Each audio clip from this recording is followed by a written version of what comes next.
Friends, എല്ലാവർക്കും നമസ്കാരം. നിങ്ങളേവരും കാത്തിരിക്കുന്ന നൈനുടിയും ആദർശന്റെയും ഇന്നത്തെ വിശേഷത്തിലേക്ക് എല്ലാ കൂട്ടുകാർക്കും സ്വാഗതം. എല്ലാവർക്കും നല്ലൊരു ദിവസം ആശംസിച്ചുകൊണ്ട് തന്നെ നമുക്ക് ഇന്നത്തെ വിശേഷത്തിലേക്ക് കടന്നാൽ അതിനു മുമ്പായിട്ട് ആരെങ്കിലും നമ്മുടെ ചാനൽ ആദ്യമായിട്ട് കാണുന്നുണ്ടെങ്കിൽ ഒന്ന് സബ്സ്ക്രൈബ് ചെയ്ത് വെക്കണം. അതിനോടൊപ്പം മാക്സിമം എല്ലാവരും ഒരു ലൈക്ക് അടിച്ചിട്ട് വീഡിയോ കാണാൻ വേണ്ടി ശ്രദ്ധിക്കണേ. അപ്പൊ നമുക്ക് നേരെ ഇന്നത്തെ വിശേഷത്തിലേക്ക് തന്നെ കടക്കാം. തുടങ്ങുമ്പോൾ തന്നെ കാണിക്കുന്നത് നമ്മുടെ മുത്തശ്ശനെ മുത്തശ്ശീനെയാണ്. അങ്ങനെ നമ്മുടെ ജാനകി വന്ന് പറയുകയാണ്, അവൾ ഇങ്ങോട്ടേക്ക് വരാതിരിക്കുന്നതാണ് ഏറ്റവും നല്ലത്. അവൾ ഇവിടെ വന്നില്ലെങ്കിൽ ഞങ്ങൾ ജോലികളൊക്കെ ചെയ്ത് എങ്ങനെയും ഒക്കെ ജീവിച്ചോളാം. ഇനിയിപ്പൊ ജോലി ചെയ്യുന്ന പേരും പറഞ്ഞ് അവളെ ഇങ്ങോട്ട് വിളിച്ചോണ്ട് വരരുത്, ദേവി ചെയ്ത് ഞങ്ങൾ സ്വസ്ഥതയും സമാധാനത്തോടും കൂടി ഇവിടെ കഴിഞ്ഞോട്ടെ എന്ന് പറഞ്ഞ് ജാനകി അങ്ങ് പോയി. ഇത് കേട്ടപ്പോ മുത്തശ്ശിക്കും അങ്ങ് എന്തോ പോലെ ആയി കേട്ടോ. കാരണം നമ്മുടെ നയന അത്രത്തോളം ഇവർക്കൊക്കെ ശല്യമാണ് എന്ന് നമ്മുടെ മുത്തശ്ശനും മുത്തശ്ശിയൊക്കെ മനസ്സിലാക്കാണ്. ഈ സമയം കാണിക്കുന്നത് നമ്മുടെ ജലജനെയാണ് കേട്ടോ. അങ്ങനെ ജലജയാണെങ്കില് ഭയങ്കര പാചക ജയലാണ്. അപ്പം അതിനിടയ്ക്ക് ഓരോ കാര്യങ്ങളൊക്കെ പറയാണ് കേട്ടോ. തന്നെ നിന്ന് പറയോ, അവള് കിട്ടിയ അവസരം മുതലാക്കി. അവളുടെ കെട്ടിയവനാണെങ്കിൽ ഭാര്യ അവിടെ പോയി സുഖിക്കട്ടെ എന്ന് പറഞ്ഞ് ഭാര്യനെ പറഞ്ഞു വിടുകയും ചെയ്തു. ഇപ്പൊ എല്ലാം എന്റെ തലയിലായി. നായന എന്ന് പറഞ്ഞവള് ഉണ്ടായിരുന്നെങ്കിൽ വെറുതെ ഡൈനിങ് ടേബിളിന്റെ അരികിൽ പോയി ഇരുന്നാ മതിയായിരുന്നു. ഇതിപ്പം വലിയ കഷ്ടമായി പോയല്ലോ എന്റെ ഈശ്വര എന്നൊക്കെ പറഞ്ഞുകൊണ്ട് പുറത്തോടാണ് പച്ചക്കറിയൊക്കെ ഇങ്ങനെ കട്ട് ചെയ്യുന്നത്. ഈ സമയത്ത് ആയിക്കോട്ടെ നമ്മുടെ നവ്യ ആണെങ്കില് തലമുടിയൊക്കെ ചീകിക്കൊണ്ടിരിക്കുകയാണ് കേട്ടോ. അപ്പോഴത്തേക്കും അനാമിക അങ്ങോട്ടേക്ക് ചെന്നിട്ട് പറഞ്ഞു, വയറ്റിലൊരു കുഞ്ഞുണ്ട്, പിന്നെ ആരെ കാണിക്കാനാടി നീ ഇങ്ങനെ ഇരുന്ന് ഒരുങ്ങുന്നത്? അതെ, 4-5 കാമുകന്മാർ ഈ വഴി വരാന്ന് പറഞ്ഞിരുന്നു. എന്തേ, നിനക്ക് കുഴപ്പമുണ്ടോ? ഇനിയിപ്പൊ അങ്ങനെയൊക്കെ നോക്കുന്നതാ നിനക്ക് നല്ലത്. നിന്നെ നിന്റെ ഭർത്താവിനും അമ്മായിയമ്മയ്ക്കും ഒന്നും ഇഷ്ടമല്ലല്ലോ. ഏതായാലും നിന്റെ ഭർത്താവിന് നിന്നെ ഭയങ്കര ഇഷ്ടമാണല്ലോ അനാമിക, അത് തന്നെ വലിയ കാര്യം. അതെ, എന്റെ ഭർത്താവിന് എന്നെ ഇഷ്ടമല്ലെങ്കിലും എന്റെ അമ്മായിയമ്മ എന്നെ കൈവെള്ളെ കൊണ്ടല്ലേ നടക്കുന്നത്. അല്ല, കൈവെള്ളെ കൊണ്ട് നടക്കാൻ നീ എന്താ പൊടിക്കുഞ്ഞാണോ? നീ നിന്റെ ചേച്ചിയും നിന്റെ വീട്ടുകാരൊക്കെ കള്ളം മാത്രം പറയുകയും ചെയ്യുന്നതൊക്കെയാണെന്ന് ഇവിടെയുള്ള എല്ലാവർക്കും അറിയാം. എടി, ആരടി എല്ലാവരും? ആരാ അത് പറഞ്ഞിട്ട് നീ പോയാ മതി അനാമികെ, ഒന്ന് പറഞ്ഞു താ. നീ അനിയുടെ പിന്നാലെ നടന്ന് അവന്റെ ജീവിതത്തിൽ കയറി കൂടിയതല്ലേ. എന്നാലേ നീ ഒന്ന് ചോദിച്ചു നോക്കണം, ഞാൻ എങ്ങനെ ഈ വീട്ടിലേക്ക് വന്നതെന്ന്. അയ്യോ, നീ വന്ന കഥയൊക്കെ ഒരു സിനിമാ കഥ പോലെ മനോഹരമാണല്ലോ. അത് പിന്നെ എനിക്ക് പറ്റിയൊരു അബദ്ധമാണ്. മൂർത്തീസ് ജ്വല്ലറിയുടെ 50ാമത് വാർഷികം, അന്നത്തെ ഫംഗ്ഷന് പങ്കെടുക്കാൻ വന്നതാ ഞാനും നയനിയും എന്റെ അമ്മയൊക്കെ. അന്നത്തെ ദിവസം ഒരുപാട് പെൺകുട്ടികൾ അവിടെ വന്നിട്ടുണ്ടായിരുന്നു. പക്ഷെ അവിടെ ആദർശേട്ടനെ ഏറ്റവും കൂടുതൽ ഇഷ്ടം തോന്നിയത് എന്നോടാണ്. ആ ആദർശേട്ടനെ നീ തേജില്ലടി, എന്നിട്ട് നാണമില്ലടി നിനക്ക് ഇതൊക്കെ പറയാന്? അത് പിന്നെ എനിക്ക് പറ്റിയൊരു അബദ്ധമായി പോയി. ഞങ്ങൾക്കിടയിലേക്ക് അഭി വന്നു കയറി. അവനും എന്റെ സൗന്ദര്യം കണ്ടിട്ട് മോഹിച്ചു പോയി. അല്ലെങ്കിലും ഈ വീട്ടിലെ മൂത്ത മരുമകള് എന്റെ ചേച്ചി തന്നെയല്ലേ? ചേച്ചി എന്നല്ല, സോറി, അനിയത്തി തന്നെയല്ലേ? ഇനിയിപ്പം അങ്ങനെ അല്ലായിരുന്നുവെങ്കിലും ഞാനായിരുന്നെ ഈ വീട്ടിലെ മൂത്ത മരുമകള്. ഏതായാലും നീ ഇതൊക്കെ പൂച്ചിച്ച് തള്ളുവൊന്നും വേണ്ട. എടി, നിന്റെ വയറ്റിൽ കുഞ്ഞില്ലേടി? എന്നിട്ട് നിനക്ക് ഇഷ്ടപ്പെട്ട ഭക്ഷണം ആരെങ്കിലും ഇവിടെ വെച്ച് വിളമ്പി തരുന്നുണ്ടോ? പക്ഷെ എന്റെ കാര്യം അങ്ങനെയല്ല. എന്റെ അമ്മ എനിക്ക് എന്താ വേണ്ടതെന്ന് ചോദിച്ച് പിന്നാലെ നടക്കുക. ഇപ്പോഴും നല്ല ടേസ്റ്റ് ഉള്ള ഫുഡ് ഉണ്ടാക്കിക്കൊണ്ടിരിക്കുക. ചെല്ലടി, ചെന്ന് നീ അതെല്ലാം കൂടെ തിന്നിട്ട് ബാക്കിയുള്ളവരുടെ തലയെ കയറ്. എടി, ഞാൻ പെണ്ണാണെങ്കിൽ നിന്നെയും നിന്റെ അനിയത്തെയും ഇവിടെ നിന്ന് പുറത്താക്കിയിരിക്കും. അല്ല, ഇപ്പൊ തന്നെ അനിയത്തി ഏതാണ്ട് പുറത്തായ പോലെ ആണല്ലോ. എടി, നീ എത്ര പുറത്താക്കാൻ നോക്കിയാലും ഞാനും എന്റെ അനിയത്തിയും പുറത്തു പോകാൻ പോകുന്നില്ലടി. ഞങ്ങളെ പുറത്താക്കിയിട്ട് നീ സുഖിക്കാന്ന് ഓർക്കുകയും വേണ്ട. നിന്നെ ഇവിടെ സുഖിപ്പിക്കില്ല. നിന്നെയും നിന്റെ അച്ഛനെയും അമ്മയും ഒക്കെ എനിക്കും നയനിക്കും ആദർശേട്ടനൊക്കെ ഏതാണ്ട് ചെറിയ രീതിയിൽ പിടികിട്ടി കഴിഞ്ഞു. അതുപോലെ തന്നെ ഞങ്ങളെക്കാളും നല്ലതുപോലെ എനിക്കും അറിയാം. പിന്നെ എന്തിനാടി ഞങ്ങൾ പേടിക്കുന്നത്? നീയാണീ പേടിക്കേണ്ടത്. ഞാനും നന്ദുവും നയനിയും ഒക്കെ ദാനം തന്നതാ നിന്റെ ഈ ജീവിതം. അല്ലെങ്കിൽ നീ ഒന്ന് ചോദിച്ചു നോക്കാനിയോട്. എന്നെ നന്ദു നെസ് മൂളിയിരുന്നെങ്കിലേ ഇപ്പൊ നീ ഇവിടെ ഉണ്ടാവില്ലായിരുന്നു. നിന്റെ സ്ഥാനത്ത് എന്റെ നന്ദു ആയിരുന്നു ഇവിടെ ഉണ്ടാകേണ്ടത്. അല്ല, അതിനാണല്ലോ നീ ഇവിടെ ഇപ്പോഴും ശ്രമിച്ചുകൊണ്ടിരിക്കുന്നത്. അതേടി, ഞങ്ങൾ ശ്രമിക്കൂടി.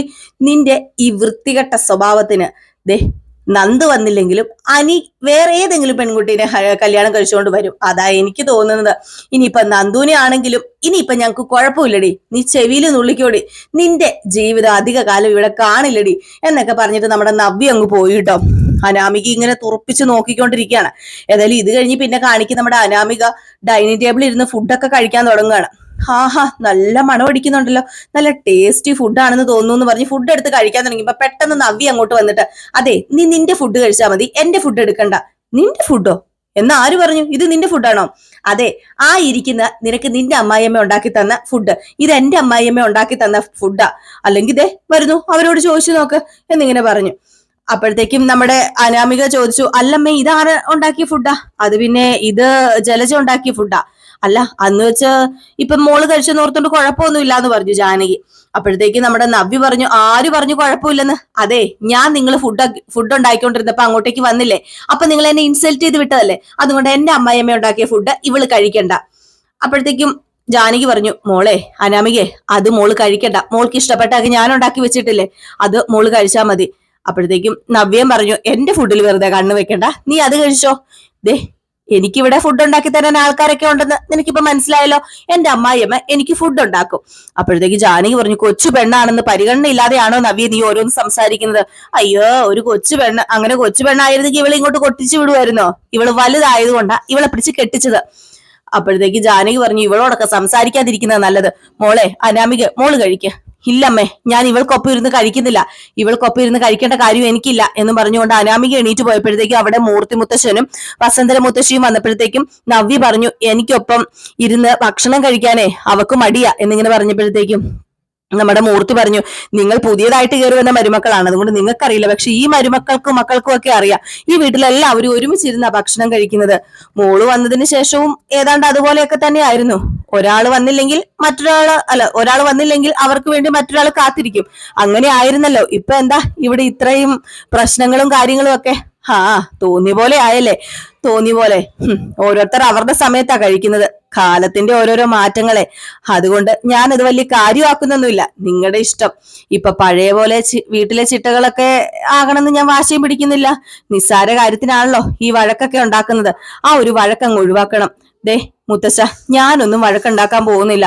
ഏതു നേരം അനാമിക എന്റെ അടുത്ത് വഴക്കിന് വരിക, മോളും മോശമൊന്നും അല്ല എന്നിങ്ങനെ മുത്തശ്ശി പറഞ്ഞപ്പോ, ഇല്ല മുത്തശ്ശി, ഞാനിപ്പോ വഴക്കിനൊന്നും പോകാറില്ല. ഞാന് അടുക്കളയിൽ ചെന്നപ്പോഴത്തേക്കും അമ്മയോട് ചോദിച്ചത് എനിക്ക് ഇച്ചിരി ഭക്ഷണം തരുമെന്ന്. അപ്പൊ പറഞ്ഞു ഞാൻ ഉണ്ടാക്കിയത് കഴിക്കാൻ പറ്റില്ലെന്ന്.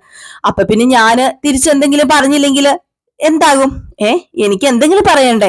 അപ്പോഴത്തേക്കും ജലജോട് പറഞ്ഞു, എടി ജലജ, നീ കാരണമല്ലേ ഇതൊക്കെ ഉണ്ടാകുന്നത്. നിനക്ക് നേരത്തെ ഭക്ഷണം ഉണ്ടാക്കി കൊടുക്കുമായിരുന്നെങ്കിൽ മോൾ അങ്ങനെ പോയി ചോദിക്കില്ലായിരുന്നല്ലോ. അത് പിന്നെ ഞാനിപ്പോ എല്ലാം ഉണ്ടാക്കി കൊടുക്കുന്നുണ്ട്, ഇതുണ്ടാക്കിയതും ഞാൻ തന്നെയാ. അത് തന്നെയാ നല്ലത്.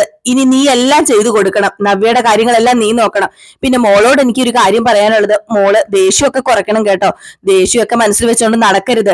ഇപ്പൊ ഒരു വയറ്റിലൊരു കുഞ്ഞുള്ളതല്ലേ, ആ കുഞ്ഞിനെയും കൂടെ അത് ബാധിക്കും. അതുകൊണ്ട് ദേഷ്യമൊക്കെ മാറ്റിവെച്ച് മോള് നല്ല രീതിയിൽ തന്നെ ജീവിക്കണം. അതുമല്ല ജലജ, മോളുടെ കാര്യമെല്ലാം നന്നായിട്ട് നോക്കണം കേട്ടോ. ഞങ്ങൾ ക്ഷേത്രം വരെ പോവുക എന്നും പറഞ്ഞുകൊണ്ട് മുത്തശ്ശനും അങ്ങ് പോയിട്ടോ.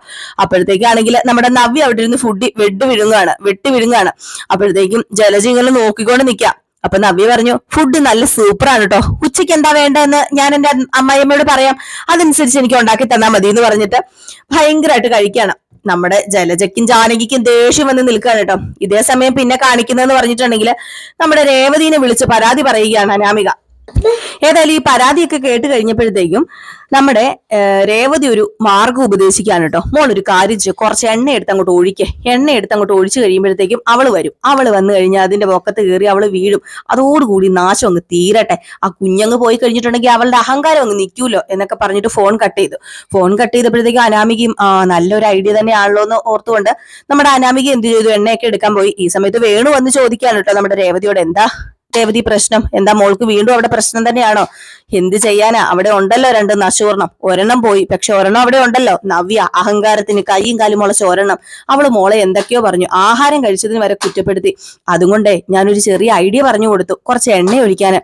അല്ല രേവതി, അങ്ങനെയൊക്കെ ചെയ്തു കഴിഞ്ഞാൽ എന്താ, ഒരു പ്രശ്നമില്ല. ആ പെണ്ണിന്റെ കുഞ്ഞങ്ങോട്ട് ചാകട്ടെ. എന്തിനാ, ആ കുഞ്ഞിന്റെ അച്ഛനും അമ്മായിയമ്മയ്ക്കും ഒന്നും അതിനെ വേണ്ട. പിന്നെ അതിന്റെ കാര്യമുണ്ടോ? ആ കുഞ്ഞ് ചാകുന്നത് തന്നെ നല്ലത് എന്ന് ഇങ്ങനെ വേണുവിനോടും പറയാണ് കേട്ടോ. അനാമിക എന്ത് ചെയ്തു, കിച്ചണിൽ പോയിട്ട് നേരെ കിച്ചണിൽ ചെന്ന് കുറച്ച് വെളിച്ചെണ്ണയൊക്കെ എടുത്തോണ്ട് വരികയാണ് പടിയിൽ ഒഴിക്കാന്. എണ്ണ ഒഴിച്ചിട്ട് ഒന്നും അറിയാത്തതുപോലെ പോയിരുന്നു ഫുഡ് കഴിക്കാണ് കേട്ടോ. അപ്പൊ ഒന്നും അറിയാത്ത ഒരു ആളെ പോലെയാണ് നമ്മുടെ അനാമിക പിന്നെ അങ്ങോട്ട് പെരുമാറുന്നത്. അങ്ങനെ കിച്ചണിലാണെങ്കിൽ നമ്മുടെ നവ്യ എന്തോ ചെയ്തിട്ടൊക്കെ തിരിച്ചു വന്നുകൊണ്ടിരിക്കുകയാണ്. അപ്പോഴത്തേക്കുമാണ് അനാമികയ്ക്ക് ഫുഡ് വിളമ്പുന്നത്, ജാനകി ജലജയും കൂടെ. അപ്പോഴത്തേക്കും അനാമിക പറഞ്ഞു, അവൾ എണീറ്റ് പോയല്ലോ, ഇനി എന്തെങ്കിലും കഴിക്കാം, ഇനി വേണം ആശ്വാസമായിട്ട് കഴിക്കാന്. അപ്പോഴത്തേക്കും നമ്മുടെ നവ്യ വന്നിട്ട് പറഞ്ഞു, എന്റെ അമ്മായിയമ്മ എനിക്ക് ഉണ്ടാക്കി തന്നതേ നല്ല അസൽ ഫുഡായിരുന്നു. അപ്പൊ ജാനകി പറഞ്ഞു, ഞാൻ ഉണ്ടാക്കിയത് നല്ല അസൽ ഫുഡാ, എന്റെ മോള് കഴിച്ചിട്ടേ നിന്നോട് പറയും. അയ്യോ പിന്നെ അതുകൊണ്ടാണല്ലോ എന്റെ അമ്മായിയമ്മ ഉണ്ടാക്കിയ ഫുഡ് അവളെടുത്ത് കഴിച്ചത്, പാത്രമൊക്കെ കഴുകി വെക്കണം കേട്ടോ എന്നിങ്ങനെ പറഞ്ഞിട്ട് പോയി കഴിഞ്ഞപ്പോഴത്തേക്കും നമ്മുടെ ജാനകി പറഞ്ഞു ഫുഡ് തിന്നിട്ട് പാത്രമൊക്കെ കഴുകാൻ എനിക്കറിയാം, എന്റെ മോള് കഴുകേണ്ട കാര്യമൊന്നുമില്ല എന്നിങ്ങനെ പറഞ്ഞു. അപ്പൊ നവ്യ പറഞ്ഞു ആയിക്കോട്ടെ, ഞാൻ കേറി പോകാൻ പോവാന്ന് പറഞ്ഞു. കേറി പൊക്കോളാൻ പറഞ്ഞപ്പോഴത്തേക്കും അല്ല നീ കേറിപ്പോയിട്ട് അവിടെ ചെന്നിട്ട് ഇങ്ങോട്ട് താഴേക്ക് വരാനൊന്നും പോകുന്നില്ല, മൂക്കൂതി വീഴാനും പോകുന്നില്ല, പിന്നെ നിനക്ക് കേറി പോകാൻ നോക്കാൻ പറഞ്ഞു. അപ്പോഴത്തേക്കും ആയിക്കോട്ടെ അമ്മായിയമ്മേ, ഞാൻ കേറി പൊക്കോളാന്ന് പറഞ്ഞു കേട്ടോ. അപ്പം ജലജയുടെ ഒരു ചെറിയ പരിങ്ങിക്കളി കണ്ടപ്പോഴത്തേക്കും ജാനകി ചോദിച്ചു എന്തിനാ ഇവളെയൊക്കെ നീ പേടിക്കുന്നത് എന്റെ പൊന്നു ജലജയെന്ന് ചോദിച്ചപ്പോഴത്തേക്കും പെട്ടെന്ന് നവ്യ തിരിച്ചിട്ട് പറഞ്ഞു പേടിക്കണമല്ലോ എന്നിങ്ങനെ പറഞ്ഞിട്ട് അങ്ങ് പോകാൻ തുടങ്ങുകയാണ്. അപ്പോഴത്തേക്കും ജലജ പറഞ്ഞു പേടിക്കാതെ എങ്ങനെയാ ഇരിക്കുന്നത്, മുത്തച്ഛനും അച്ഛനും അമ്മയും കൂടെ പറഞ്ഞിരിക്കുകയല്ലേ ഇവളുടെ കാര്യങ്ങളെല്ലാം നോക്കണം, ഇവളുടെ കാര്യങ്ങളെല്ലാം ചെയ്യണമെന്ന്. ഇനി ഇവള് പോയി പറഞ്ഞു കൊടുത്തിട്ടുണ്ടെങ്കിൽ അച്ഛന്റെ അമ്മയുടെ വായിലിരിക്കുന്നത് ഞാൻ കേൾക്കണം, അതുകൊണ്ടാ ഞാൻ ഇവളെ ഇങ്ങനെയൊക്കെ ചെയ്ത് സഹായിക്കുന്നത്, അല്ലാതെ ഇവളോടുള്ള സ്നേഹം കൊണ്ടൊന്നും അല്ല എന്നിങ്ങനെ പറഞ്ഞു കേട്ടോ. ഏതായാലും നവ്യ ഇത് കേട്ട പാതി കേൾക്കാത്ത പാതി മേളിലേക്ക് പോകാൻ തുടങ്ങുകയാണ്. അങ്ങനെ നമ്മുടെ നവ്യ കയറി പോകുന്നു. അവിടെ എണ്ണ കിടക്കുകയാണല്ലോ, നവ്യ കയറി പോകുന്നു. അപ്പുറേന്ന് നമ്മുടെ അബി ഇറങ്ങി വരുന്നു. സത്യം പറഞ്ഞു കഴിഞ്ഞിട്ടുണ്ട് നവ്യ എത്തുന്നതിന് മുമ്പ് എണ്ണയുടെ ആ ഒരു സ്ഥലത്ത് എത്തി നമ്മുടെ അബിയാണ് കേട്ടോ. അബി ആണെങ്കിൽ തെന്നി അടിച്ചൊരു വീഴ്ച വീണു. അയ്യോ അമ്മേ എന്റെ നടുവേന്ന് പറഞ്ഞ് കാറുകയാണ്. ഈ ഒരു സമയത്താണ് ജലജ മോനെ നിനക്ക് എന്താ പറ്റിയെന്ന് പറഞ്ഞിട്ട് ഓടി വരുന്നത്. ജലജ ഓടി വന്ന് ജലജയും എണ്ണയെ ചവിട്ടിയിട്ട് ഒറ്റ വീഴ്ച വീണു കേട്ടോ. ഏതായാലും നമ്മുടെ അനാമിക വെച്ച പണി കൊണ്ടത് നമ്മുടെ ജലജയ്ക്കും അബിക്കുമാണ്.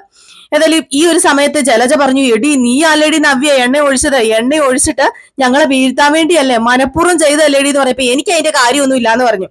അപ്പോഴത്തേക്കും പെട്ടെന്ന് നമ്മുടെ നവ്യക്ക് ഒരു സംശയം തോന്നുക, ഇത് വേറെ ആരുമല്ല, ഇത് അനാമിക തന്നെയാ, അനാമിക തന്നെ ഇത് ചെയ്തിരിക്കുന്നത്, എന്നെ വീഴ്ത്താൻ നോക്കിയിട്ട് വീഴേണ്ടവർ തന്നെ വീണല്ലോ എന്നിങ്ങനെ മനസ്സിലിങ്ങനെ പറയുകയാണ് കേട്ടോ. അപ്പോഴത്തേക്ക് വീണ്ടും ജലജ പറഞ്ഞു എടി നീ തന്നെയാടി, നീ അടി എണ്ണ ഒഴിച്ചത്, എന്നിട്ട് താഴെ വന്നിരുന്ന ആഹാരം കഴിക്കുകയായിരുന്നല്ലേ, എടി പേരും കള്ളി എന്ന് പറഞ്ഞപ്പോ ഞാനൊന്നും അല്ല എന്റെ പൊന്നമ്മായിയമ്മേ, ഇവിടെ എണ്ണ ഒഴിച്ചത് ആരാണെന്ന് എനിക്കറിയാം, കാരണം എന്നെ വീഴ്ത്താൻ വേണ്ടിയാ ഈ എണ്ണ ഒഴിച്ചത്, എന്റെ കുഞ്ഞിനെ കളയാൻ വേണ്ടി ഇവിടെ പല പദ്ധതി ആസൂത്രണം ചെയ്യുന്നുണ്ട്, അതിലൊരെണ്ണോ ഇത്. ഈ കെണിയിൽ വീണത് ആരാണെന്ന് അറിയാമോ, ഇപ്പൊ എന്റെ അമ്മായിയമ്മയും എന്റെ ഭർത്താവും, അങ്ങനെ എന്നെ കൊല്ലാൻ നോക്കുന്ന കെണിയിൽ വേറെ പലരുവാ ഇതില് ചെന്ന് വീഴുന്നത്. കണ്ടില്ലേ എണ്ണ ഒഴിച്ചേക്കുന്നത്, നന്നായിട്ട് എണ്ണ ഒഴിച്ചേക്കുക, ഒന്ന് കാല് വെച്ചാ മതി തെന്നി വീഴാന് എന്ന് പറഞ്ഞപ്പോ ജലജ പറഞ്ഞു എന്റെ ഈശ്വരാ എന്റെ നടുവ് പോയി, അയ്യോ എനിക്ക് വയ്യേ, എടി നവ്യ അതൊന്ന് തൂത്തുകളാം. അതെ ഞാനല്ല ഇത് ഒഴിച്ചത്, അതുകൊണ്ട് എനിക്കിത് തൂത്ത് കളയാൻ പറ്റില്ല, ആരാ ഒഴിച്ചതെന്ന് വെച്ചിട്ടുണ്ടെങ്കിൽ അവരങ്ങ് തൂത്ത് കളഞ്ഞോട്ടെ എന്ന് പറഞ്ഞിട്ട് നവ്യ ദേഷ്യം വന്ന് അങ്ങ് പോയിട്ടോ. നമ്മുടെ അനാമിക ആണെങ്കിൽ ഇങ്ങനെ നിൽക്കുകയാണ് കേട്ടോ. സത്യം പറഞ്ഞിട്ടുണ്ടെങ്കിൽ അനാമിക ചെയ്ത പണിയാണല്ലോ. അനാമിക മനസ്സിൽ വിചാരിക്കുക എന്ത് ചെയ്താലും ഈ പണ്ടാരം രക്ഷപ്പെടുവാണല്ലോ എന്റെ ഈശ്വര, എന്ത് ചെയ്താലും വീഴാത്തതും ഇവളുടെ കുഞ്ഞു പോകുന്നുമില്ലല്ലോ എന്നൊക്കെ ഇങ്ങനെ മനസ്സിൽ വിചാരിക്കാണ് കേട്ടോ. പിന്നെ കാണിക്കുന്ന നമ്മുടെ മൂർത്തിനെയാണ്.